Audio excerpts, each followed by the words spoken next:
stop that right now.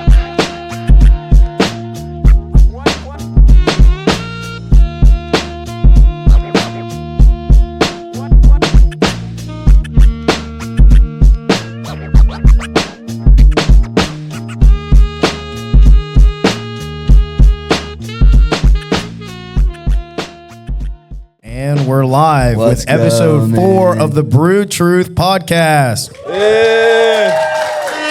All right, let's go. I am actually Let's go, so man. excited for this one. Like gonna be this one fun. in particular. Todd Unziker was great. Love that guy. Dr. Hankins, great. Love that guy. Dr. But these Clover. two tonight are about to bring some energy, and I'm Yeah. really excited. All right, I'll have some fun. Man. Before we get into them, I want to introduce my co-host and good buddy. Oh, and nobody likes him. Bailey, Bailey Keith. There we go.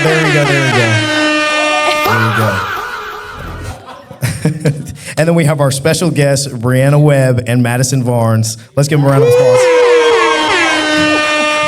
Yeah, we're so excited to have you guys. As you can tell, your students are out here. They're only here for the extra credit, and so Right. Yeah. But everybody else, they love you. Wait, did you actually tell your students that?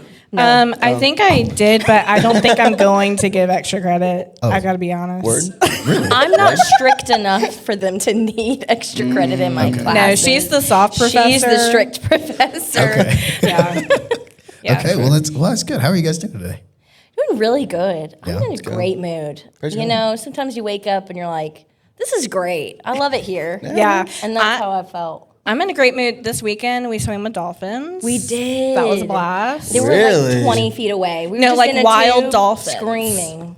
Yeah. You, We weren't like, screaming. They would leave. Like you know. went to the beach and you just So like we were managed- staying on the bay, Yeah. and then Okay. we were like in the bay in tubes, and then some dolphins came up, and we're like, Probably like 4 or 5. Wow. Just jumping around. And we Yeah. didn't have our phones because we're in the water, so it's just a memory. so you just have to trust us. Y'all are gotta take our blessed. word Y'all are for it. blessed. The pictures. Already Okay. happened. But yeah, so just a little bit about these guys. Miss Briana Webb is the Dean of Women at the school, and she's our professor. And most importantly, she is a D&D enthusiast, which we'll get into Dude. later. That so. is the most important part, yes. Yeah, and then Madyson Varnes, she's also a professor, a church history aficionado. If you want to get into those talks, get with her. And then also, again, a D&D enthusiast. These two Current DM. Current DM. I am. just love D&D. And so, yeah, before we get into it, you know, I think it's really important that we first understand psychology and Christianity. Mm-hmm. Where's the overlap there? I think the overlap is everywhere. Yeah. So a way I always phrase it to the students or even prospective students when I get to speak at a preview day, like the students that are interested, I always tell them our theology majors study the creator, our psychology majors study the created, that our job in the psychology program is to teach the students about how individuals work and live and function, and we can't understand that if we don't know that they were designed, right? They were designed by the creator God. So to me, there's a complete overlap. And something that I find enjoyable is working through like psychology's history and theories and where they've all come from, and talking in class about why people are uncomfortable with it, right? Why there are certain things that people who are anti-psychology are really standoffish about and they don't agree with because there's stuff that's weird. You know, I don't agree with all of it either. Okay. And I think that's what's interesting. God is immeasurable, right? We can't measure him. He is omnipotent, omnipresent. He's so vast. We are measurable. But then I think we reflect the complexity of our God in that we can measure people and we still do it insufficiently all the time. So then all throughout history, we've had theorists try to describe, hey, this is how people work. Wrong, right? Like that happened over and over. So I think about people who've struggled with psychology, it's because they were told about psychology from a lens where it is off-putting and it is strange. So then now we're in a world, it's 2026. We can look at the brain. We can, we have robust ethical research where we can understand genuinely how people work and function and then how that plays out in social settings and in systems, and then we can look how that's consistent with God's design, how like positive psychology and health behaviors and coping skills are things that God designed. You know, set your mind on things above, take your thoughts captive. I have people tell me all the time they don't feel like they can control their thoughts. Well, the Bible says you can. Okay. How?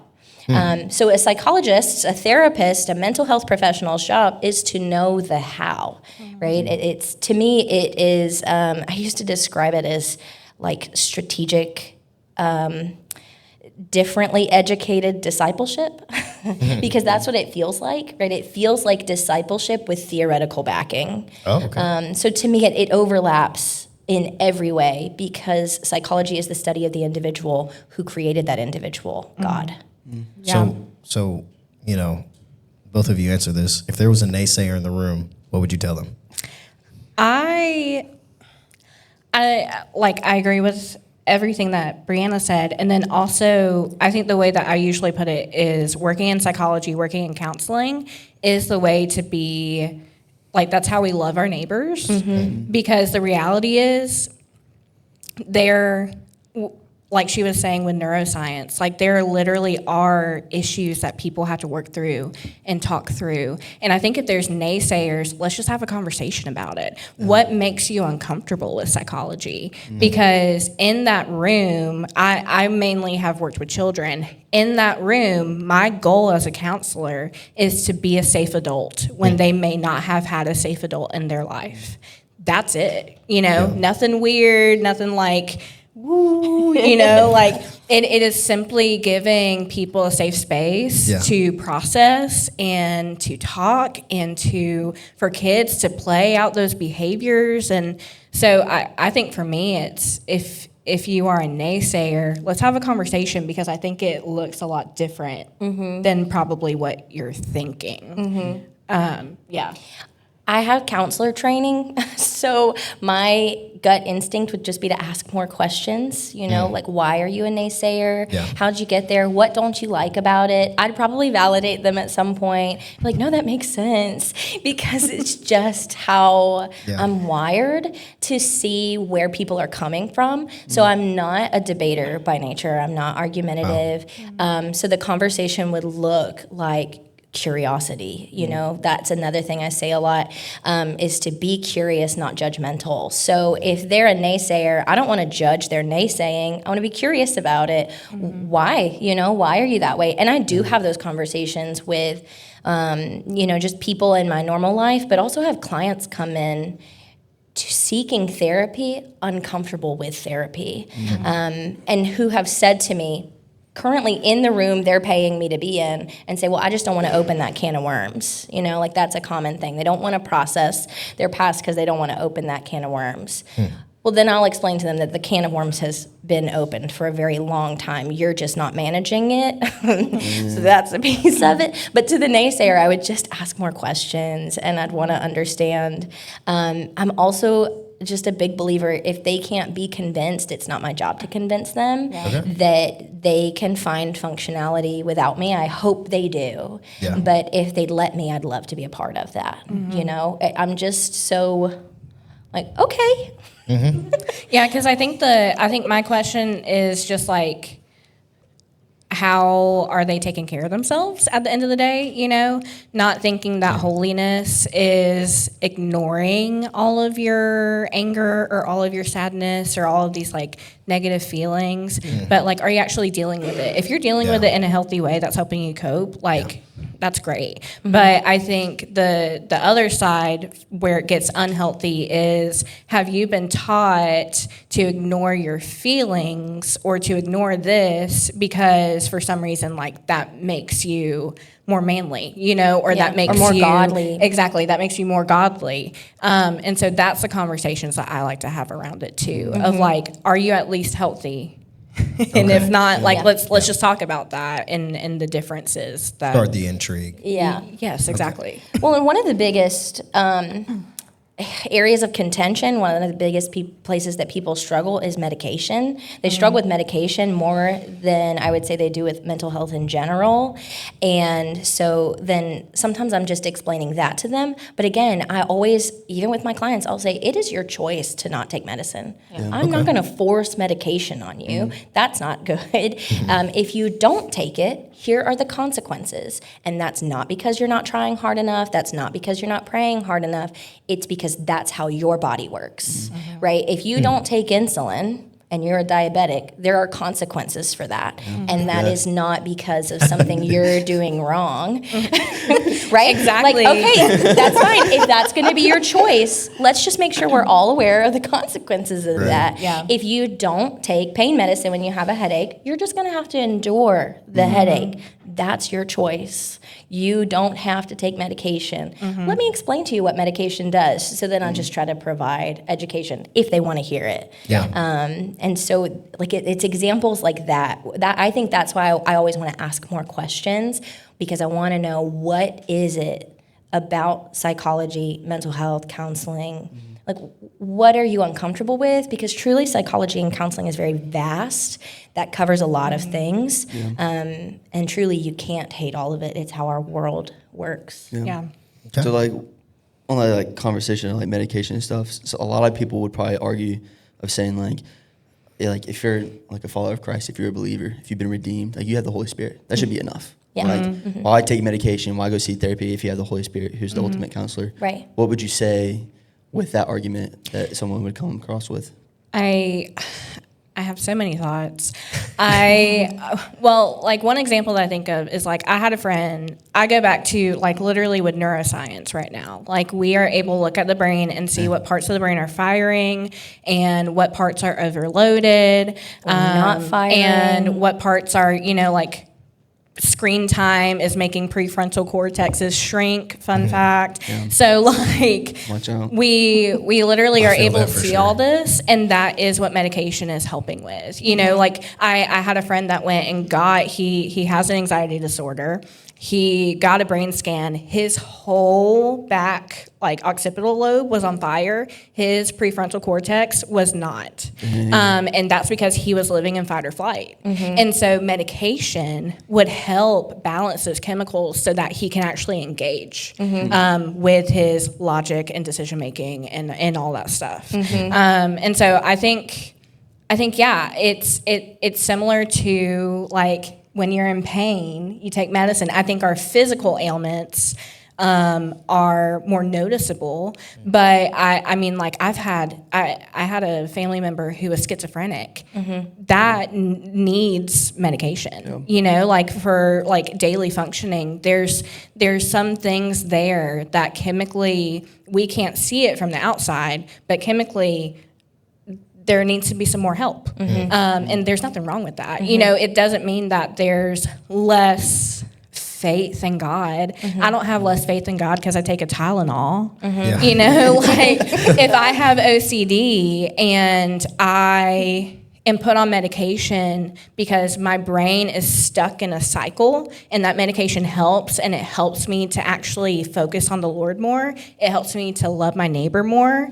That's great. Like I do think medication like needs to be, you should approach it with like great care. Like there are some things that are addictive, or like people kind of get like worried about stuff like that. And so yeah, like approach it with wisdom. Trust a professional. Right. But like maybe, but yeah, I think that I think completely just negating it and calling it evil is not actually like, I think that's not looking under the surface of it. Yeah. Okay. I love analogies. My students and my clients figure that out about me very quickly. I'll even check, have I used this analogy with you before? Because I love them.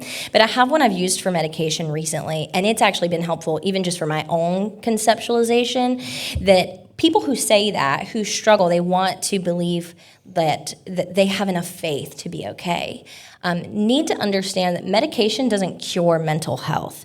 Like medication doesn't cure depression. Medication makes life manageable. That's the goal. So the analogy I've used is, you think of like pineapples. If I wanted to go and grow a pineapple, bear with me. If I wanted to go and grow a pineapple in Canada, what do I have to do? In Canada? Yeah. Should I don't just really plant know it in much the about- ground? Put maple syrup. No. Maple syrup. Yes. Yes. In That's Canada, what all maple syrup fruits- actually. Just like Find a great moon. science. What fruits need? It's Answer just is like riddles maple 3. syrup. No, if I want to grow a pineapple in Canada, I need to build a greenhouse. Like I need to build an environment where that can grow because it does not grow naturally in somewhere that cold. It's a tropical fruit, right? So when we live in a world where we're eating a bunch of engineered food that grows out of season, it grows in a greenhouse, right? It grows in an environment that was carefully and meticulously designed so it could grow in the wrong place. And so pineapple grows naturally in some places. It just prospers. Some people just prosper. Yeah. Some people just do fine. I'm so happy for them. Some people are pineapples in Canada and they need a greenhouse. But if you build that greenhouse, you still have to fertilize the soil. You still have to check for weeds. You still have to water the plant. You're the one managing the temperature. You're the one checking the exposure to sunlight. There's still so much work. Even though you have a greenhouse, you've created a sufficient environment where things can grow. That's what medication does. And so that's the conversation I always have around medication. Don't be confused. It's not going to solve everything. You've still got plenty of work. Don't worry. Don't we all? Don't worry. You can show God your faithfulness with all of the work you're about to have to do, because mental health medication makes it possible for you to manage your thoughts. It slows down. People who ruminate and get stuck in that cycle that Madison was describing, that's not typical healthy place for pineapple to grow. Yeah. Right? We want to slow down the rumination. So then when your negative thoughts come up, there's not 30,000 of them. There's 1 or 2 or 3. Okay. And Maybe that's 5. Yeah. And so then let's challenge those. That people who need medication do not have a manageable mental experience. So that's where, and I am not a medicine professional, I'm not a psychiatrist. Yeah. So I do say that to my clients too. Here's how I understand that medication works. Please talk to a psychiatrist. Yeah. Right. Your primary care, maybe pray about it, consider it, but go to someone whose specialty is mental health medication so that they can get you on the right thing sooner, and then come and tell me how that went. Let's talk about it. Does it feel more manageable? If it doesn't, call your doctor, right? If the greenhouse isn't working, we need to find the hole. We've got to fix it. Wow. And that analogy has helped me. I think it's a great analogy. Thank you. Thank you. I love it. And so Good job. Did you come up with it or did you steal it? Was it just straight out from of the old dog? nog, like it just Really? was, yes. No, she's really Not to good be so at it. surprised. I'm really good at analogies. Yeah. Like I have so many flaws and weaknesses. Yeah. Analogies, top of the list. Put it on my resume. Really? Like I know where to Not go. not I a was- flaw and not as a flaw and weakness. I was but just as a- like chatting with my mom and was like, "Mom, it's like a greenhouse." Like it just came out of nowhere. She'll just be doing that. The Holy Like, Spirit, I think, it's It's a spiritual gift. Yeah. I really think so. Okay.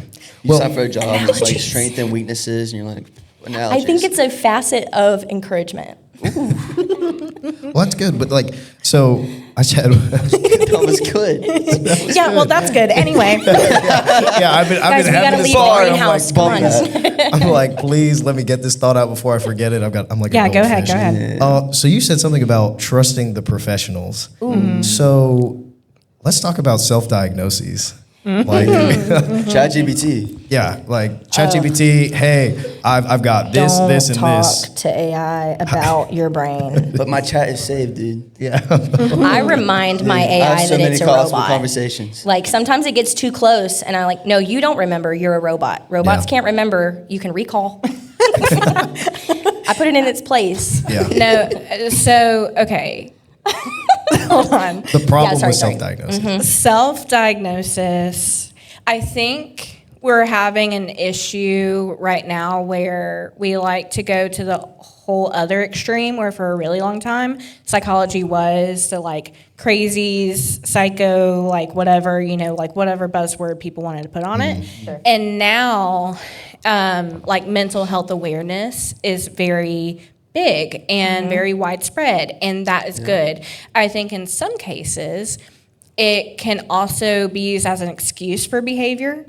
And that's where I've seen a lot of like self-diagnosis claims and things of that nature that I don't think is helpful. Because at the end of the day, some of the things that I see online is like self-diagnosis of, like ADHD. Or, Well, ADHD and autism particularly are trending right now. Yeah. Neurodivergence, that whole world. But I think that there's just some things that are just human. And then there's some things that are in the DSM-5, so it's like in order, in order to have a proper diagnosis, you have to hit every single thing that is under that criteria in the DSM-5. What'd you say? I said Or pause. like What 3 or is that? more. What is the? Oh, right. It's It's the Diagnostic and Statistical Manual of Mental Disorders. yes. So it has like all of the 5 possible. text revision. Yes, they're currently working on 6. One day But it basically goes over all the possible diagnoses that somebody can like receive from a mental health professional, and all the criteria that they have to meet for that. Gotcha. And sometimes the criteria are simply like must meet 3 or more. It's Yeah. not always, you must be there are people, autism spectrum disorder is a good example, where they meet enough criteria, but then severity goes up depending on, presenting symptoms. But I think that sometimes with self-diagnosis, it's helpful to go to a professional, get a proper diagnosis, because then you actually are able to know how to treat it. Okay. Instead of looking at what's trending or looking at what people are saying that they, like if they have anxiety or if they have this, well, like their form of treatment might be just like overly self-care and do whatever I want, like whatever it is, and that might not work for you. And so you're also not doing yourself a favor by just self-diagnosing and self-treating, like going to an actual professional, and then even to the point of like self-diagnosing can also spread false stigma of things. I see that a lot with OCD and even autism and ADHD, where people say, I'm so OCD because I like things organized. Well, the person with OCD likes things organized because they think if not, like an earthquake's going to happen and it's going to be their fault. yeah, Right? their Like mom's gonna die. Right, exactly. And so That's an example. a literal example. So it's deeper, and so it further can spread misinformation, Right. and then it also is not helping you actually work. You're not actually working with a professional with what you're trying to like figure out about yourself. I also think to understand the problem with self-diagnosis, I think we have to understand the function of diagnosis. Why do we diagnose in the first place, right? Does a 14-year-old who's diagnosed themselves with something understand the purpose of a diagnosis? No. Do all of we here today? I doubt it, right? Do we know why we get a diagnosis? We get a diagnosis in order to learn how I need to figure out to manage, right? Like another analogy, if a diagnosis is your suit, do you know how to wear it? Like if you're just putting on a suit and laying down, you're not wearing the suit. You could look good, like you could go to the dinner, look nice.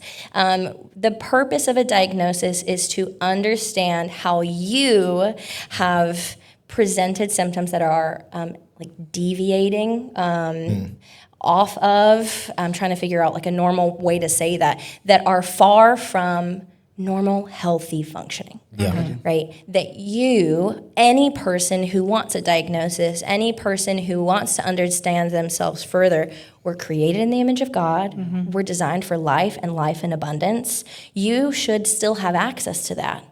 And maybe because you have major depressive disorder, maybe because you have OCD, it's much harder for you than it is for the pineapple in the tropical environment, right? We've got to figure out how we can help you live in abundance. So understanding a diagnosis is not about like fitting in this label in this category where we can all just feel like seen and tacking have on this, an identity. this country club of depression. No, Right. it's about I have depression. How do I manage? And so the problem with self-diagnosis, whether you're a teenager or an adult, is that maybe you're right. You know, maybe you really figured it out and you have found some symptom descriptions online that just resonate with your lived experience. Do you know what to do next? Right. Yeah. Then great, you know, like you bought a suit, you don't know how to wear it.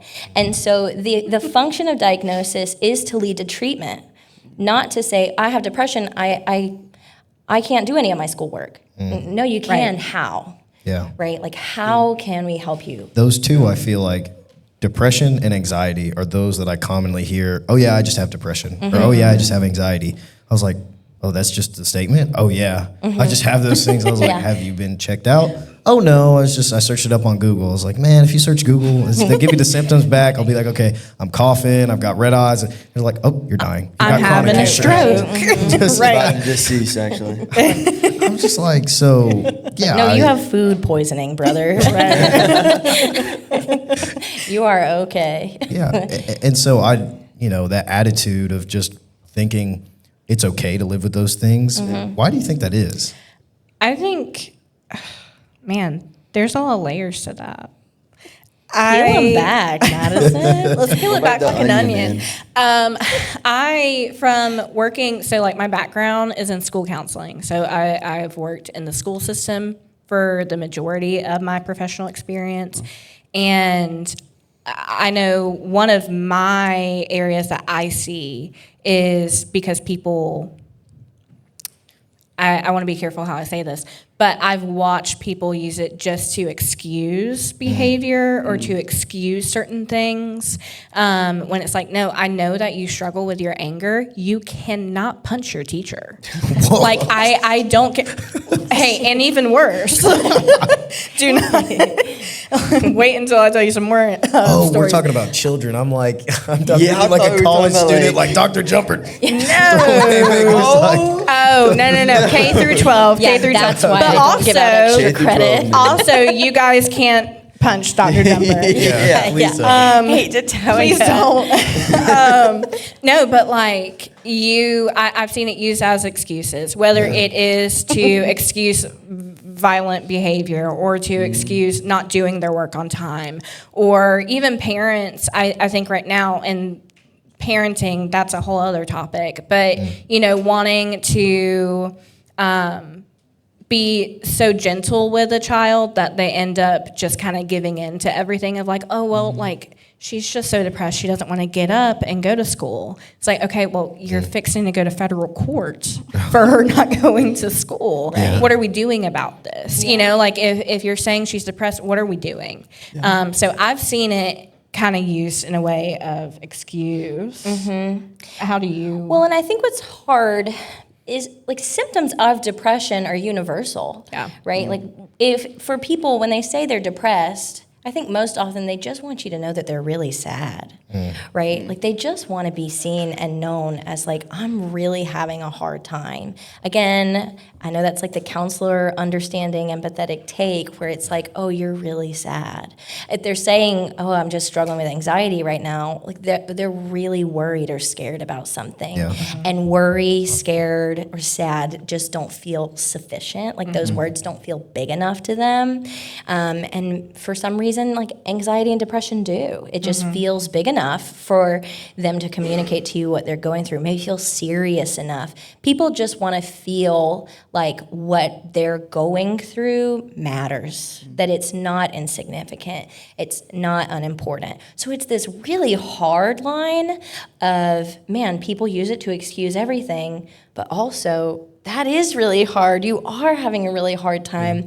And then I think where it's difficult is everybody but that person gets to decide whether or not they're telling the truth. I shouldn't get to decide whether or not their depression is sufficient enough to be depression. I'm a mental health professional, so I can in some settings, yes. But you the do proverbial diagnose. eye, where that all these outsiders are like moralizing your emotions and how you're managing them, and so then we just make this like unlivable life. It's like they're just really sad. Give them a hug, you know.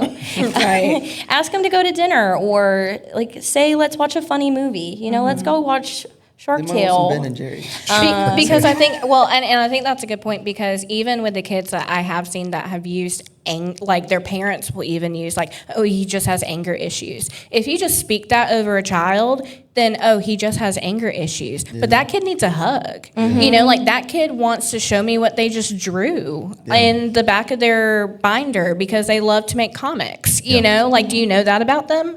And so it's like, at the end of the day, especially with kids, behavior is communication. And so, yeah, they just want to be seen and heard. And I think that like we don't know how to hold both of like, let me hug you, let me see what you actually need, versus I think sometimes I see it, especially with children, we just kind of want them to be quiet and get like, you know, get it over with quickly and not actually deal with what their needs are. Right. Yeah.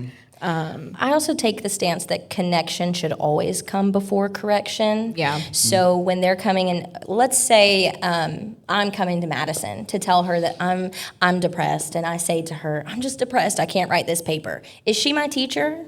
No. Does it impact her at all whether or not I write the paper? No. So if she immediately jumps on, well, you have to do it, okay, I don't want to talk to you anymore.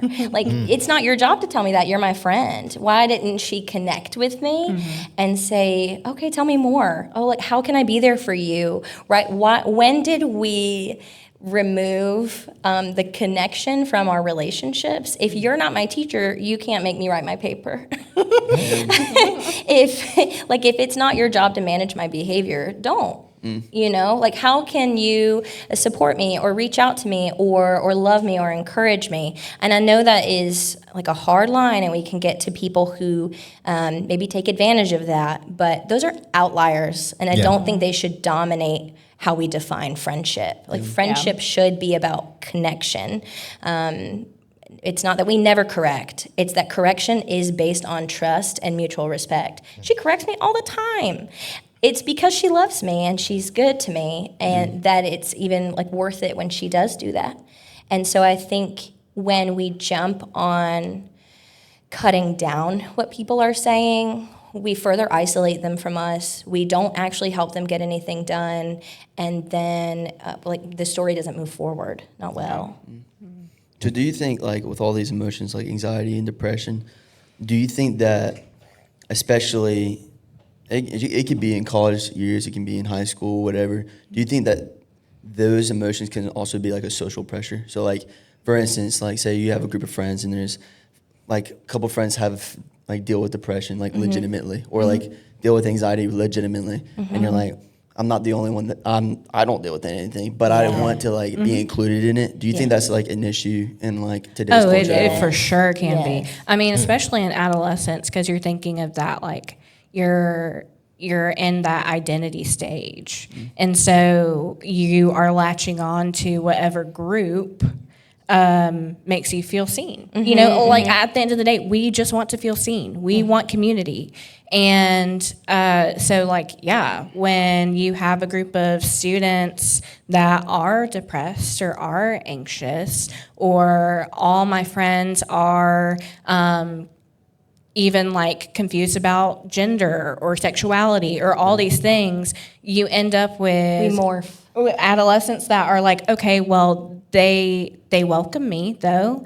And so like I want to connect here. And so I think that, because I've seen that with students. Well, I think we're herd animals, you know. We just will do what the group does. We will assimilate. We will become whatever we need to be.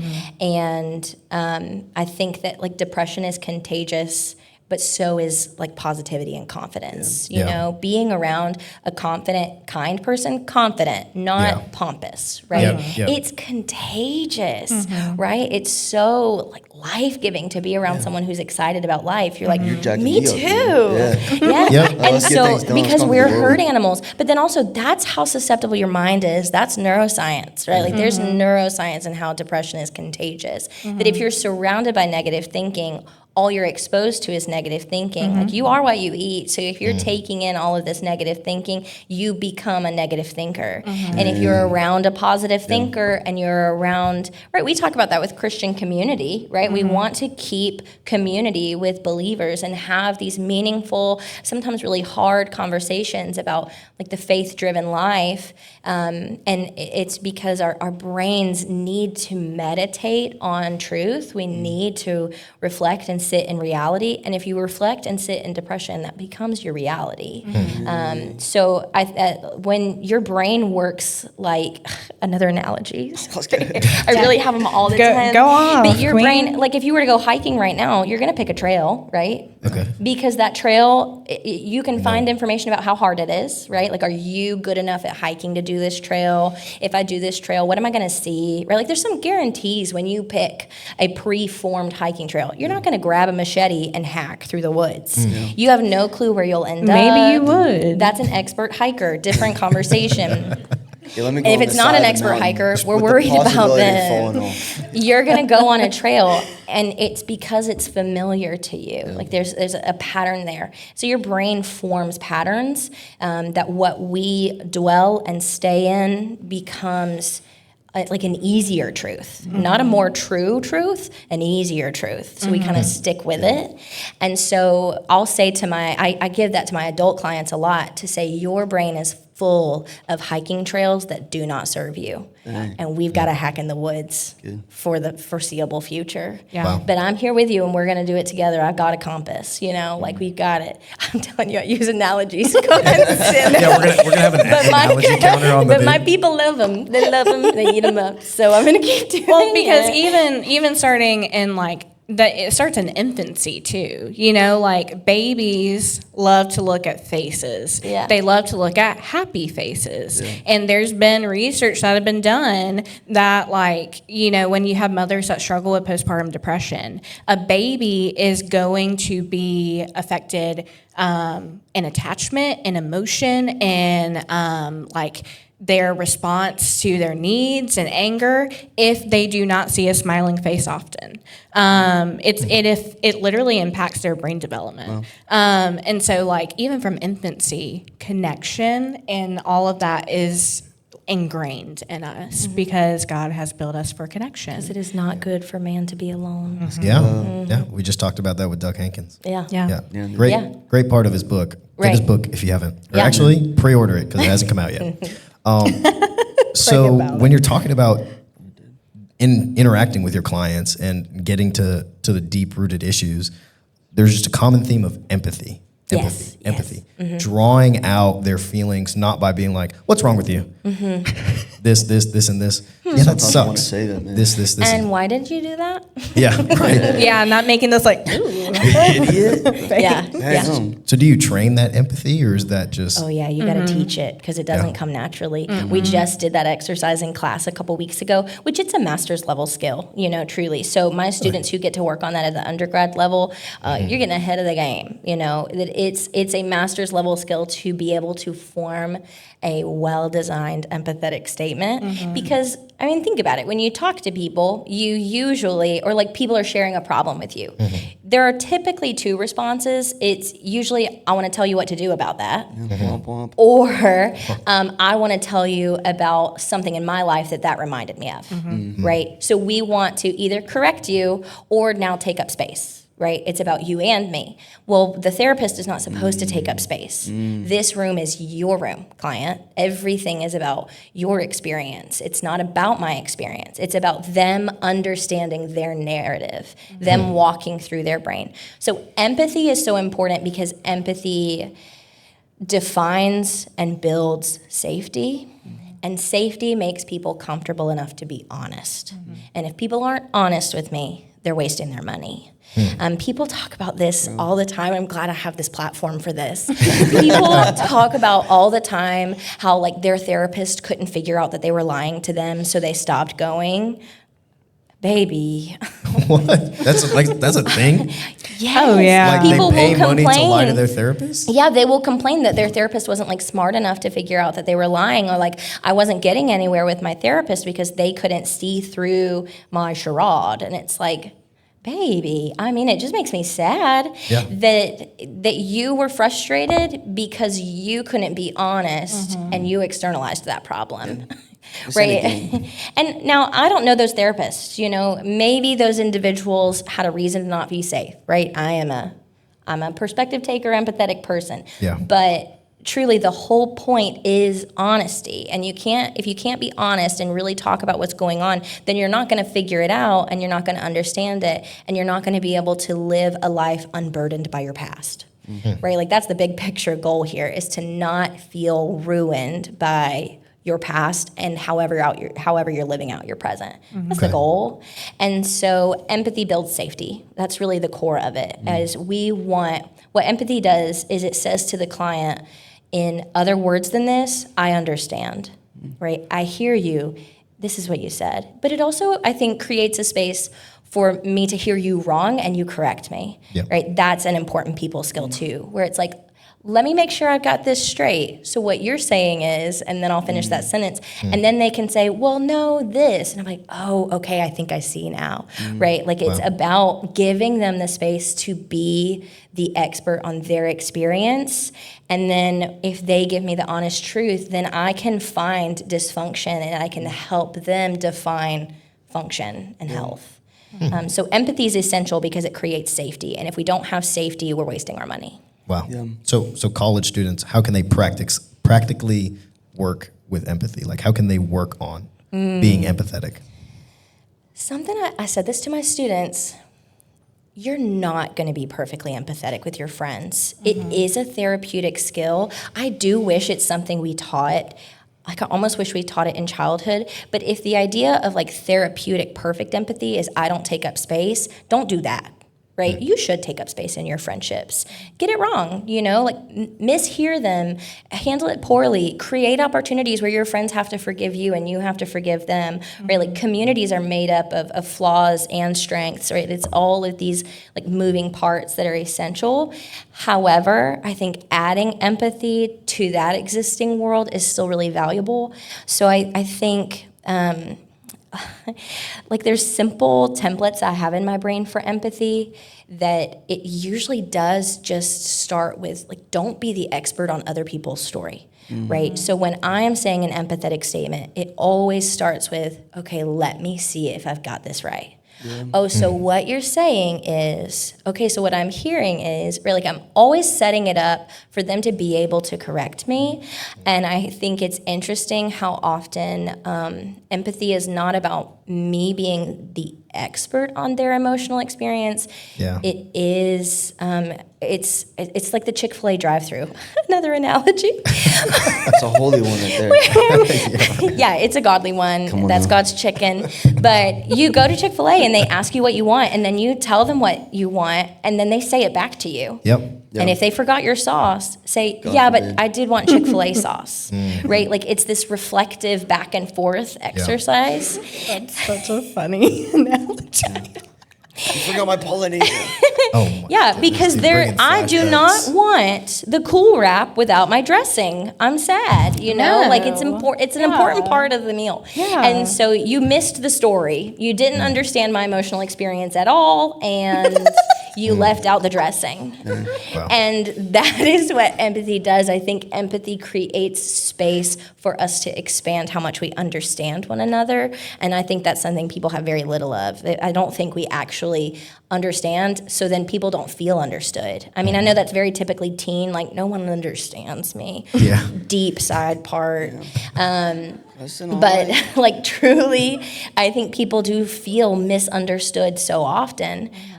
Because I don't think we're good at exercising understanding. So I think college students, lay people, you're not a mental health professional, learn how to empathize in a way that increases how well you understand the people around you. Because I do think there's a way to do that where you still take up space. Wow. I feel like we kind of like show with that as like even just believers. Like we're Yeah. called to love one another. Like our Right. pastor recently was just talking about like what effective ministry looks like. Right. This past Sunday, go check it out. First Baptist Chipley. Come on now. Anyways, selfish plug. Love that man. But he was talking about like we just need to love people well, and that's kind of been the theme we've been talking about, like evangelism, but just loving people. And he's like, we need to stop looking at people as a project and just actually loving them. Right. Like we are called to meet them where Where they they're are. at. Like we're called to have the meekness to be corrected if we actually do say something wrong. Like, oh, my fault, gang. Didn't mean to like misinterpret that. Right. Sorry, dog. Help me understand that. And meeting them where they are, being gracious, being kind, but also speaking truth in love. And I Right. feel like we as believers kind of have like an imbalance of understanding how to do that. Yeah. Yeah. I remember a few months ago, I can't remember what pastor it was, but they were, it was at church, and they were just talking about leadership and that shepherds should smell like their sheep. And I good. have like held on to that just even as a counselor, even as a teacher, of just like, I'm not going to ask of you what I'm not willing to like be in with you, you know, and that is just being a good neighbor. That is loving our neighbor. That is discipleship. That is, and that's what empathy is, Yeah. you know, is not leaving somebody in their mess. It is entering it with them and understanding that empathy is not me feeling perfectly what they feel, but I'm just trying to understand. And it's something that, we have, it just takes practice. Like we literally in the semester in developmental psych, we talked about how anger and aggression is genetic, empathy is not. And so that is something that we have to literally teach to our children. Oh, yeah. We have to teach to ourselves, and it just takes practice. It's one of the first things that I work on with a child. Right. Because if I'm not building up your ability to understand other people and understand that when you do this, that hurts their feelings, and then you're not going to care.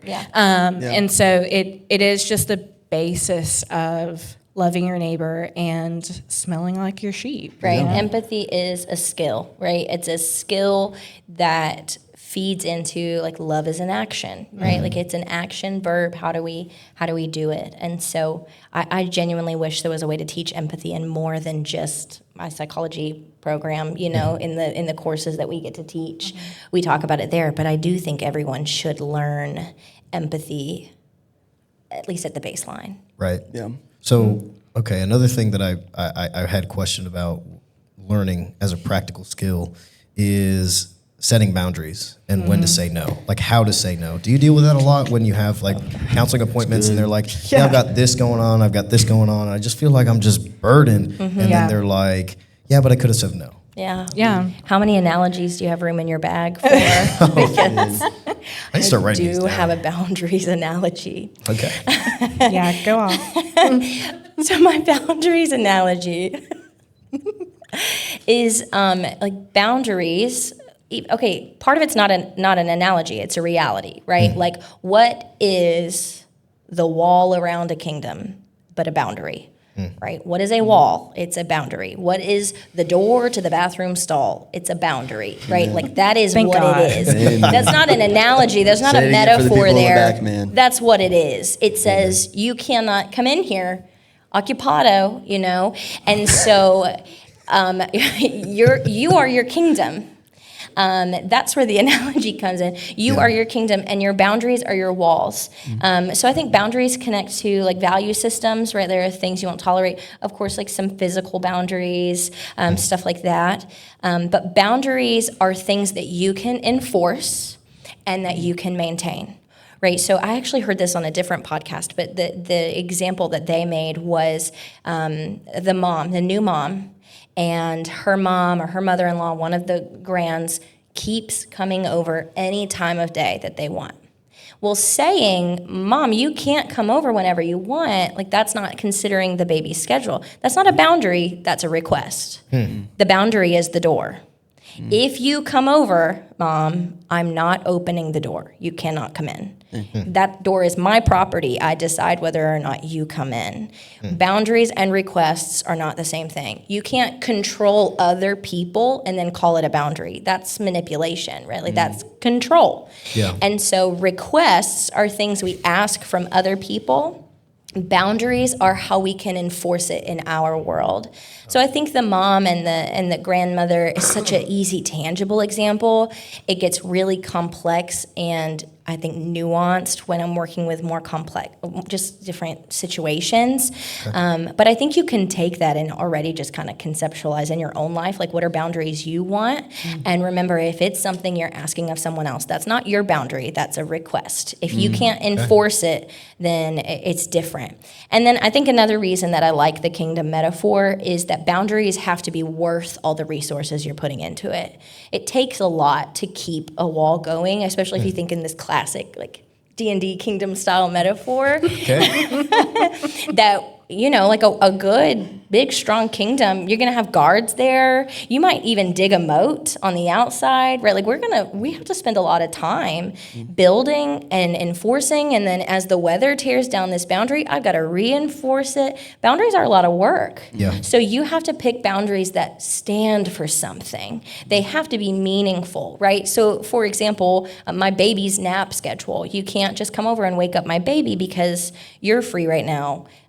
Whatever extra family figure. Like there is a system in our house, and I have to honor the function of our home that is important to me, and it's worth me keeping the door closed. But there are some times where you can maybe flex and decide sometimes the boundary is not as firm as a door, and we are going to open the gate and flex a little bit. But yeah, I work on boundaries all the time. I think it's hard to say like a one-size-fits-all encouraging statement about boundaries. I love talking with people about boundaries they're trying to set because we do just kind of have to get our hands dirty and really think about it a lot. Like, what do you need? Space, time, distance, which is space. You know, do you need understanding, right? Is the boundary something that's actually going to require confrontation? If you're avoiding that, you're not reinforcing your boundary. You've decided it's not worth it. You know, it's just things like that. It's just messy. I also think with boundary that I have two thoughts. One, two thoughts. One is with boundaries, I think that we can overstep with boundaries and it makes us not be a good neighbor. It makes us not be good church members. If every time I ask somebody to do something, they're like, oh, well, I don't know if I'll have the energy that day. Okay. We're never inconveniencing right. ourselves. Like we sometimes you are going to be inconvenienced because like effort and relationships are inconvenient. And like ministry is often inconvenient.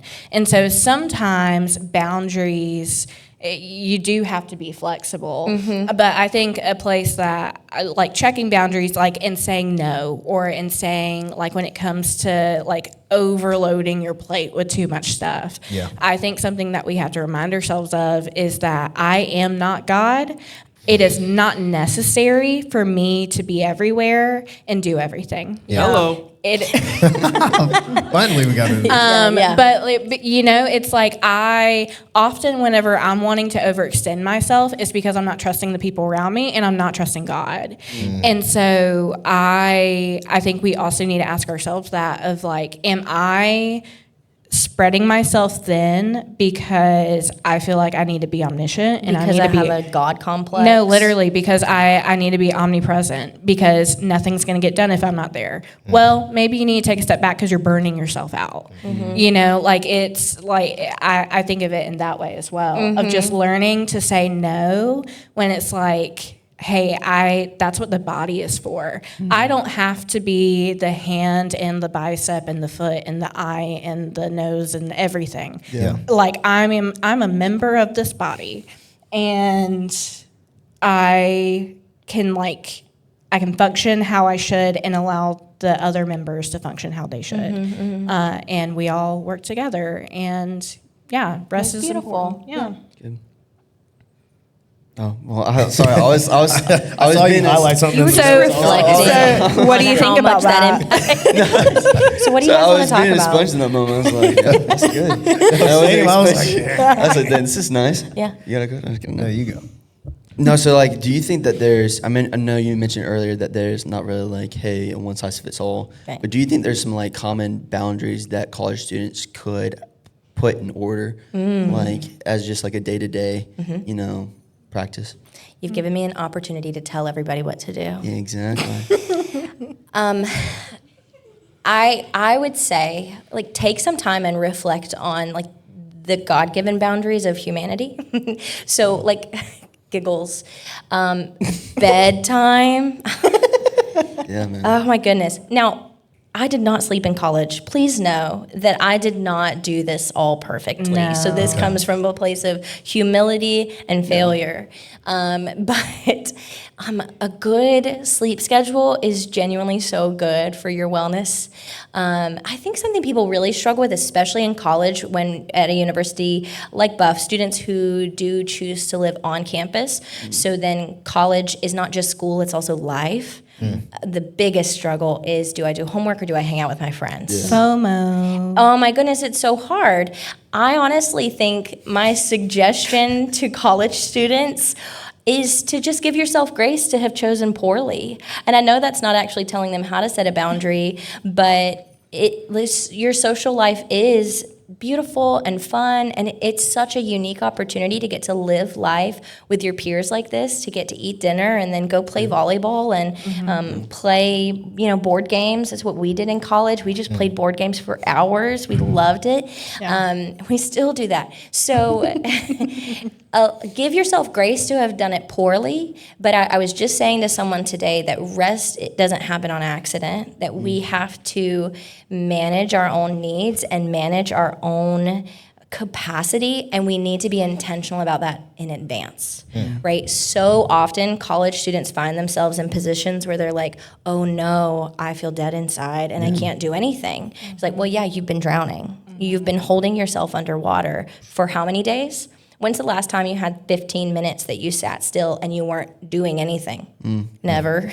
Never, probably. But, or even at least just did something mindless, like self-care, something we'll think about is low risk, high reward. Yeah. So what's going to take really minimal effort from you, but it's going to be really satisfying? Because you have a lot of things when you're in college that actually take a lot of effort from you, though they might be really satisfying. It's really satisfying to get a good grade. It's really satisfying to build a meaningful relationship. It still takes a lot of effort. Yeah. So give yourself opportunities to do things that are low key, that don't ask a lot of you. I think that's a boundary, right? So like if I could encourage a boundary to college students, the boundaries ahead of time, like be intentional. We have to pursue holiness. And in the same way, we have to pursue balance. We have to intentionally seek out wellness, a balanced lifestyle. It doesn't happen on accident. So a good sleep schedule, downtime that is not still somehow performative, right? Especially at a Christian university, quiet time is wonderful. I'm going out Please by the don't- docks to do Bible study. Right, I love that. Yes. And then what are you going to do after? Right. Like the Bible says to be still and know that He is God. And so I think you should do quiet time. That's great. Do it at the docks. Do it wherever you want. But then, do you know that God loves you when you're not doing anything? Do you know that He loves you? End of sentence. Do you know that you don't have to earn His approval? You don't have to get a good grade with God. Like, you are doing great and He loves you even when you're not doing great. And so that stillness is an important spiritual exercise that I think people forget about. I've also, just a basic, if you set aside time to be doing nothing, that's you busy. Right, so if you say Friday from, let's pick an arbitrary time, Friday from 10 to 12, right, 10 in the morning to noon, you have set aside time to do nothing. And someone says, hey, what are you doing Friday at 11? Oh, I'm sorry, I'm busy. And if they ask you what you're doing, say, well, I've set aside time to actually just recover from how hard the week is and get ready for the next week. Yeah. Right? That rest is productive. We were designed to need rest. You are not God. Yeah. So I know that's kind of bits and pieces of my thoughts for your question there, Bailey, but I think it's something that you have to be intentional about, and you have to take it seriously. If you don't take rest and boundaries seriously, then you won't reinforce them, and you will suffer, and then Right. you will have to answer for it from a place of suffering. So you can either prepare for it with intention or recover. Yeah. Because life just be happening after does. college. Bars, yeah. Clip that. For real. It really That's does. I true. mean, it doesn't slow down. You get out of college and you think you're busy then. You start working full time, you think you're busy then. If you get married, you're busy. If you have children, you're busy. It never slows down. And so figuring out rhythms that what works for you to take care of yourself. God wants you to take care of yourself. God doesn't want you to be running on empty all the time. Yeah. He literally, again, says, be still. Even with, while he is in the room with his disciples and the woman is crying at his feet and washing them, she was just worshiping and just there, and everybody was just trying to figure out what they needed to, do. And She was just present. She was just present. And so I think that there's just a lot this is a great time to figure out what does that look like, because life just keeps happening. Yeah. Right. If you don't figure out now, when you are your primary responsibility, how to take care of yourself and live like a balanced life, it's not going to get easier to figure those things out when you have to pay a mortgage or rent or power bill or phone bill or taxes. Mow your You don't want me to lawn. keep listing things, right? It's not going to get easier when you do get married. It's not going to get easier when you do have like a 9 to 5, whatever, 40-hour work week. It's not going to get easier when you have kids. It doesn't get easier to take care. Yeah. So figure it out now when you do get to be selfish, Yeah. right? Like college is probably the most selfish you'll ever get to be without anybody looking at you funny.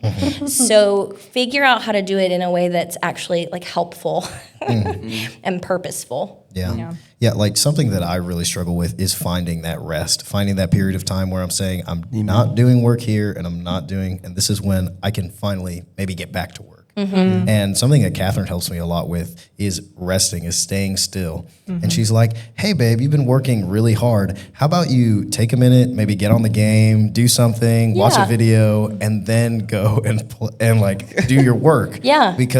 And Bailey kind of knows this about me. I just like go. Sure, yeah. I'm like 4:30. I'm starting. That's when I'm starting. And then I'm just chugging along. The power drill.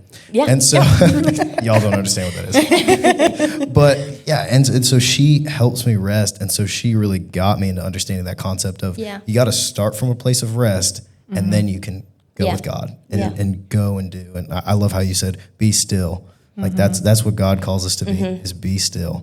And even like with those hobbies that I think are being still, like you even highlighted, sometimes you do those hobbies to perform. Right. And so then it's like you're not getting anywhere. Right. And so, you guys brought up a hobby that you like to play, which is D&D. First, how is that restorative for you guys? And then how can those hobbies be healthy instead of restorative or instead of toxic? I really struggle with like complete and utter stillness. I've done a sensory deprivation type situation before. Have you heard of those? What is that? So a sensory deprivation, there's tanks that are like really intense and closed in, but this was more of just like a full size shower tub kind of thing. And the water is like your body temperature, and then you can turn off all the lights, and it's also super salty water, so you float. So my mom does it. It's like good for her arthritis or something. And so one time she couldn't go, so she was like, honey, you take it. And so I went and tried it. I was miserable. I was just laying there like, what am I gonna do? Like, can I watch Netflix in here? And I was so bored. I'm not good at complete stillness. Yeah. So my low risk, high reward, like restorative stuff is like a puzzle. I don't have to decide if it's pretty, right? Puzzles come beautiful. That's how they're made. And so I'll pick like a really easy, I can do it really quickly kind of puzzle. But D&D is a different kind of restorative because it's so cathartic, right? Cathartic means like comforting, helpful, helps you experience something. We describe it as we get together with our friends on the weekends and play Barbies. Literally. It is just adults. And so what D&D stands for Dungeons and Dragons. Yeah. And It's the nerdiest thing about it. and what you get to do is build this character that overcomes obstacles with the power of friendship and a sword. Literally. And that And a good dice roll, right? No, exactly. Oh my goodness, there's nothing like rolling a 20. It's just 20 is the best you can get.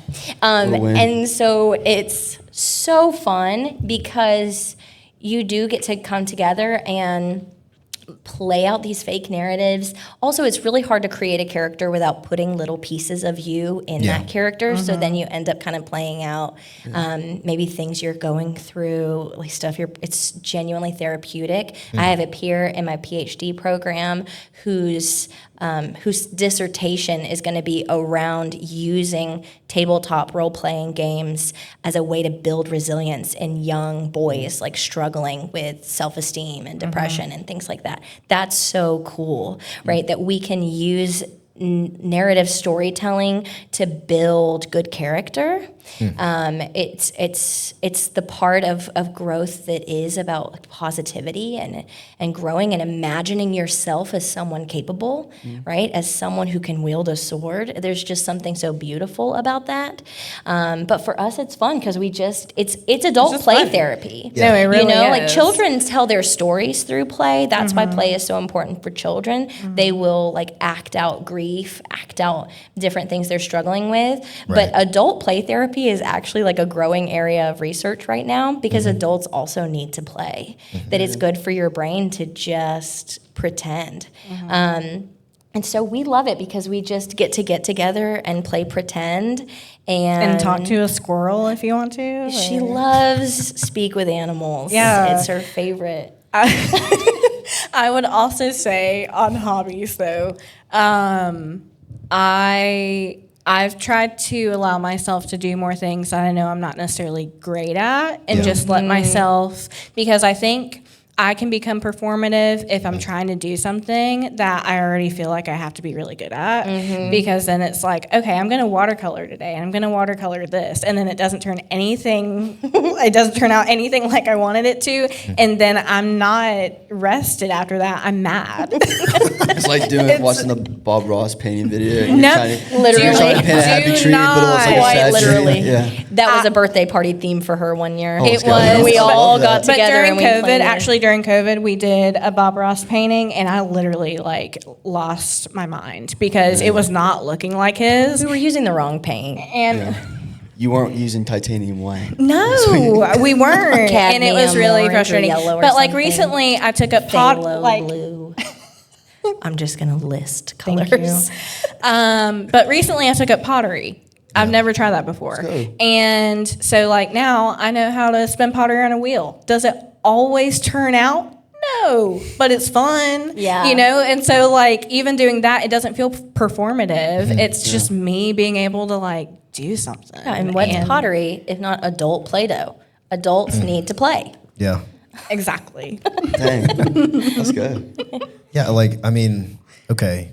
So Right. asking for my mom. So, y'all, I hear you.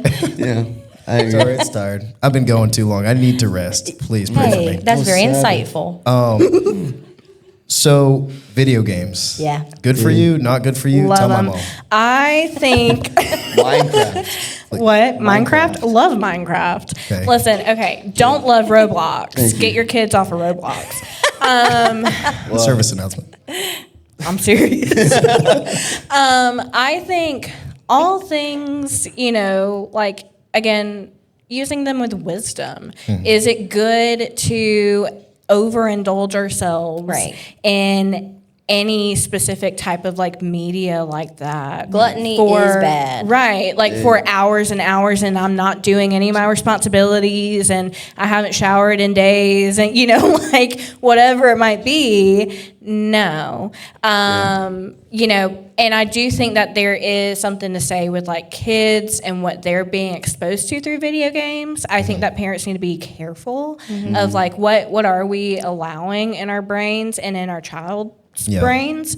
But I do think that like I think video games are perfectly like, I love them. In moderation. I like to play Minecraft, build a house, and then never play it again. I just build a new house each time. That's it. She does do that. But it's because I'm just a designer. That's good. Like I do the creative mode. I'm just going to knock Make down it enough work. wood to build a house that I like. And then I'm done. So I just, but I think Joan, the architect. I say that to say there's creativity to video games that's valuable. There's motor function to video games that's valuable. Yeah. There's a lot of storytelling video games that activate certain parts of your brain that I think can be valuable. That's what I'm saying. Yeah, it's not We're on your side. Thank you. My mom needs to hear this. This is a safe place. So there's not a hard, firm statement that says video games are bad. Video games are not also all good. Right. It's like she said, in moderation and with wisdom that video games, what are video games that TV is not? That any form of media can be destructive if we let it be. Yeah. So. So like media, TikTok, how does that affect the brain? Oh, like those social horribly. medias and We just- keep sighing. Do we need to get off of it? Yeah.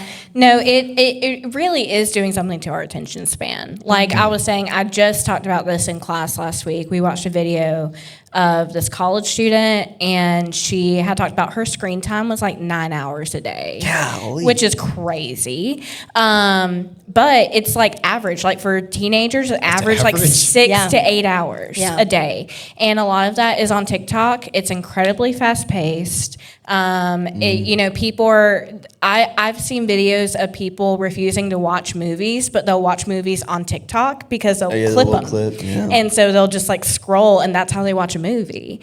And what that is literally doing is shrinking our prefrontal cortex, which, fun fact, is already going to shrink as you age. So That's if where your it's shrinking, decision-making skills Speeding it are. up. you're speeding it up. And so like an actual genuine concern right now is early onset dementia for younger generations. Because if we're speeding up that shrinkage process of my decision making, of my attention, of my Ability to understand how I exist in the world around my me. processing speed, all of that is being Deteriorated. affected. And so TikTok is not necessarily just like a, hey, never watch a TikTok again, but like, again, things in moderation. If I am zoning out all day watching short clips, especially like with like children, it's better for them to watch like old shows like Mr. Rogers, slow moving stuff, because if they get too used to fast pace, life Go Melon. life isn't fast paced.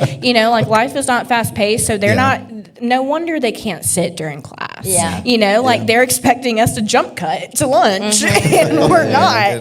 And so overuse is definitely, we are the guinea pigs of technology. Yeah. Like it is advancing faster than we can research it. And so we really, I'm curious what we are going to find out down the road of what it's actually doing to our brains. Dang. And to connect how TikTok impacts mental health too, is that it is dissociative. We'll use it to check out. And a lot of people will talk about like this common experience where they struggle going to sleep because they go to sleep and then they get anxious about everything they've ever said or done, right? Like at night, they're consumed by their anxieties. They'll struggle more with anxiety at night than any other time of the day. Yeah, it's because 10 p.m. was the first time you were still all day.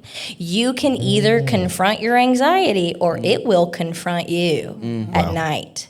And those are the two options. Hey, but melatonin suffering. doesn't work. And so when Or we dissociate Say. through TikTok all the time, it's just a way we're actively choosing to ignore what we're going through. That's not always the case. It's just often the case. And so using it for that is not helpful, and dissociating through it is just what we are doing. And you have to figure out how to navigate your anxiety, how to navigate your fear, how to navigate your trauma. That there's two orientations to your life struggle. It's either you in control or all of your stressors are in control. Yeah. And so dissociating actually like reduces competency. It makes you feel less capable to handle life. So the part of TikTok that feeds into that, it is just, be wise. Set restrictions. Set restrictions where you don't know the password. Give someone else the right to make the password to your app usage, because you're just going to plug it in and extend your time for the day. Yeah. 15 I'll do it minutes, in an 15 hour. minutes. Yeah. That you're just going to extend it. So if you know that you're not trustworthy to manage your own boundary in that way, that's not automatically something to have to feel bad about. Seek support. Let the people in your life love you. We've had codes to each other's like limits and boundaries around things all throughout our friendship, because that's what friends are for, is to support your efforts to take care. So set those boundaries, be intentional, and then you'll go to bed. Wow. And so, before we started recording, you guys mentioned that you had a few questions for us, or you had a question. Or I something have like that. a question. Okay, a question. So before class, I always ask a personality question. When I was a school counselor full time, I had a bulletin board in my elementary school hallway that would have like a question of the week, and I would leave markers there for kids to answer. Okay. So this is purely based off of vibes. I don't want you to think of what your favorite thing is. Okay. This is you. And if your wife corrects you afterwards, that's fine. What a beautiful conversation you'll get to have. my wife? Exactly. If your wife corrects you, if she has a different opinion, Right. that's going to be a fun chat. Okay. If you were If I were an ice cream flavor, an ice cream flavor, what okay. would you be? Not your favorite. Okay. Think about your vibes, your personality. If you were turned into ice cream, what would you be? And would your wife still love you? Okay. Okay. Babe, would you still love me if I were ice cream? Do you know what you do? Depends on the flavor. Maybe even more. No. Okay. Let's see. I got to think about this. I've never Really just stumped says, y'all. "I'm gonna I'll wake go up ahead being and I'll Well, say. I wondered, I would think it be I got it. helpful if we shared ours first, or do you want to have... Sure, to fill in the gap while we're thinking. 'Cause- Sure. So we both agreed. We talked about this at length. We did. We both agreed. We both have a base of espresso, so like affogato. Yeah. Vibes. We like to take a question and say, yes, and. Yeah. And then what was mine?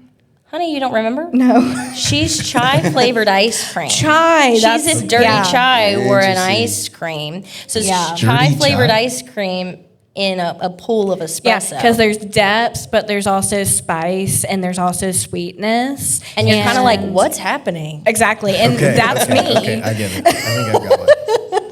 Okay. I am raspberry dark chocolate affogato. Wow. I knew there had to be a fruit in there, Yeah. and I chose raspberry because I love it. Yeah.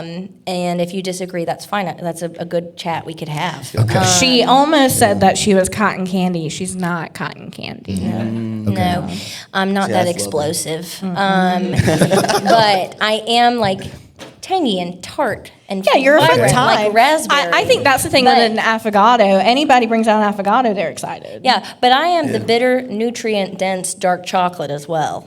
Okay. Okay. fair. Bailey, you know? I think I'm Rocky Road. Rocky Road. I I think love that answer. marshmallow cream or whole marshmallows? wait, There's say that marshmallows and Rocky Road? What kind of Rocky Yes. Road are you again? eating? I was gonna say, what? You got like I don't know. You got I'm a rocks cookies in and there? cream guy. I just You got nuts anything in else. You're not an ice cream guy? No, I'm a cookies and cream guy. Like I love cookies and cream, ice cream. Besides that, okay. you can ask Catherine. I don't. eat Okay, anything yeah. else. Yeah. You could put anything in ice cream if you wanted to.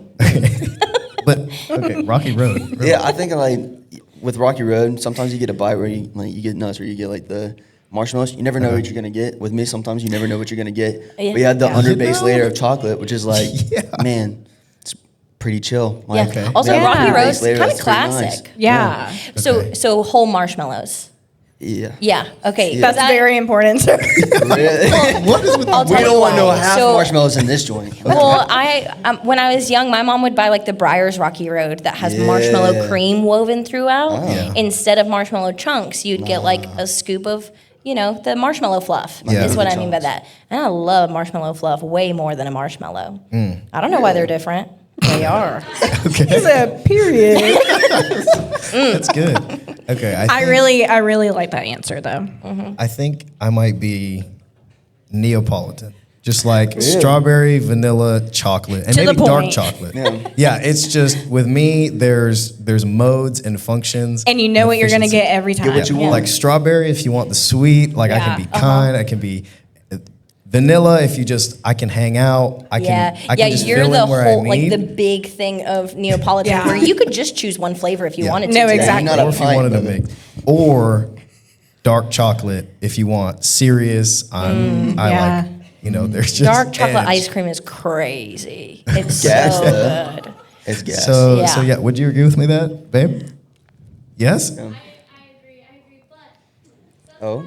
What did she say? you don't know what you're getting. Sometimes you never sometimes you know. don't know. This Kat, is true. his wife Working with agrees. you, sometimes I never know. Really? Like someone Yeah. else is scooping the ice cream. Somebody Yeah. else is scooping. You said banana ice cream? Is that what you I said? No, said some- someone else is scooping the ice cream. Like banana ice. Someone else's banana ice cream.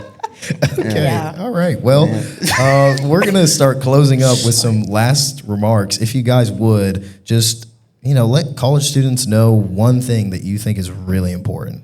Oh, Miss Briana. gosh.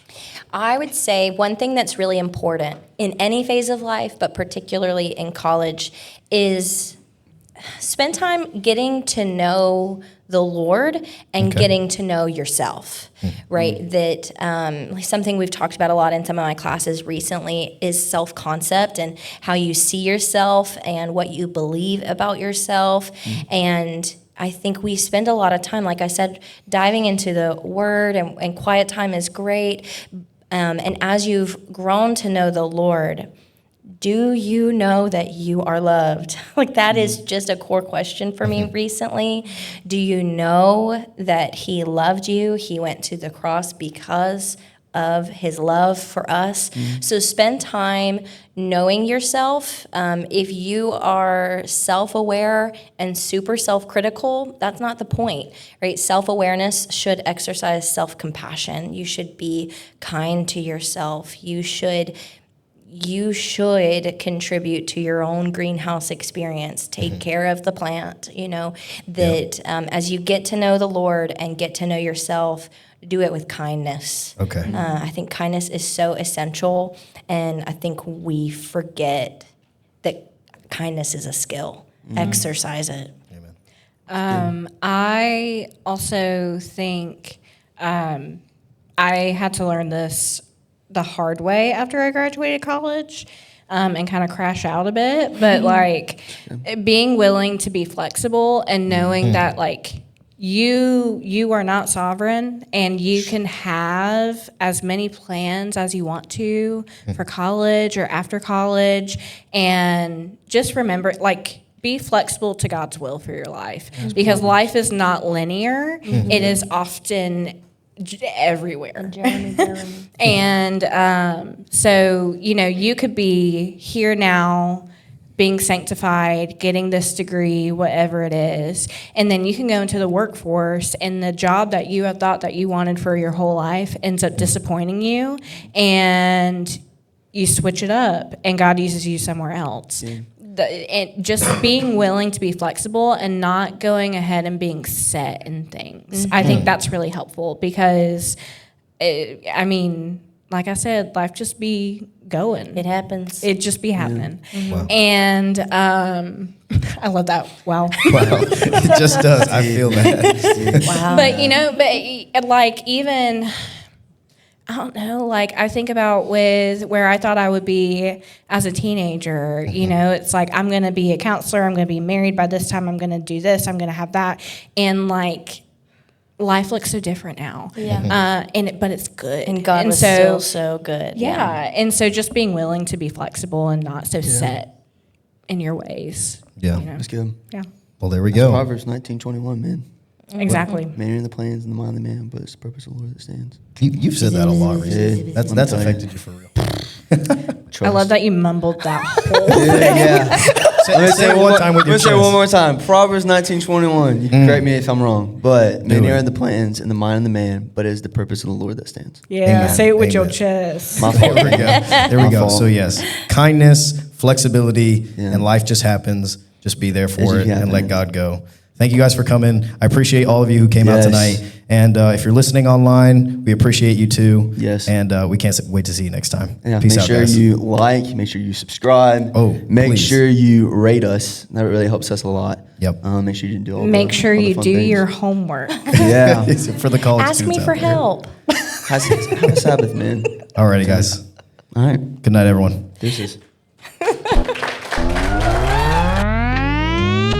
Luke, I want you to stop that right